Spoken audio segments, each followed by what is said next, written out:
Pas çeljes së fushatës nga demokratët mbrëmjen e të shtunës, duket se jo gjithçka ka shkuar ashtu siç duhet. Kryetari i Partisë Demokratike Lulzim Basha dhe 76 simpatizantë demokrat kanë përfunduar në spitalin maksiofacial të qendrës spitalore universitare Nën Tereza me irritim të syve, enjtje dhe probleme me shikimin.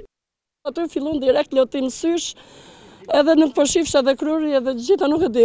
Pa hajt tash një diçka nga era nga sen. Jo më ram gjithë natën qenë 12 natës, më së ne kam qenë shumë e shqetësuar. Mjek, asnjë gjë, as të dhanë shërim, më dhanë këto ilaçe për 10 ditë. Një vajzë që ishte afër tribunës po ndjej keq.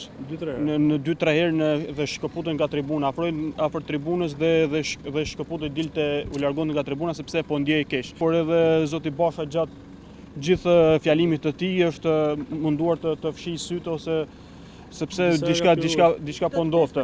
E ndërsa pacientët e mbritur në QSOT nuk arrin të shpjegojnë se çfarë u ka ndodhur në bulevardin Dëshmorët e Kombit, mjekët pas konsultave u kanë dhënë 10 ditë mjekim, por pa përcaktuar qartë diagnozën. Në reagimet e tyre pacientët hedhin dyshime për lënë të përhapura në ambientin ku ndodhen. Në efektet e para i pata 2 orë mbasi mbaroi protesta, mitingu i PD-s. Më pas, ishte e pamundur që të shikoja, kisha probleme shumë me sytë, dhe dhimbje koke, të tilla problemesh, dhe nuk mendova se ishte diçka serioze derisa erdha në mëngjes dhe më treguan arsyet që mund të jetë hedhur ndonjë solucion kimik. Vjella nuk i hapja edhe në syt, ndjeja sikur nuk mund të shikoja.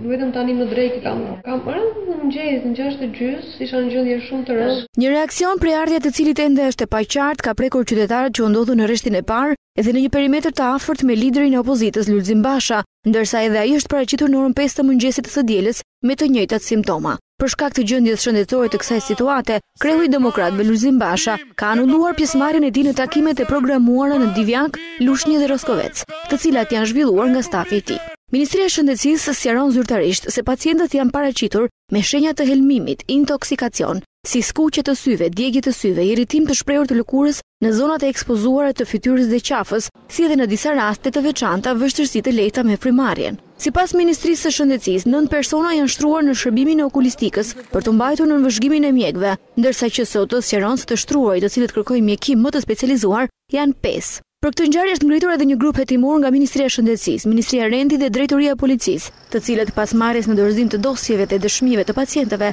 pritet të zbardhin detajet e plota të kësaj situate.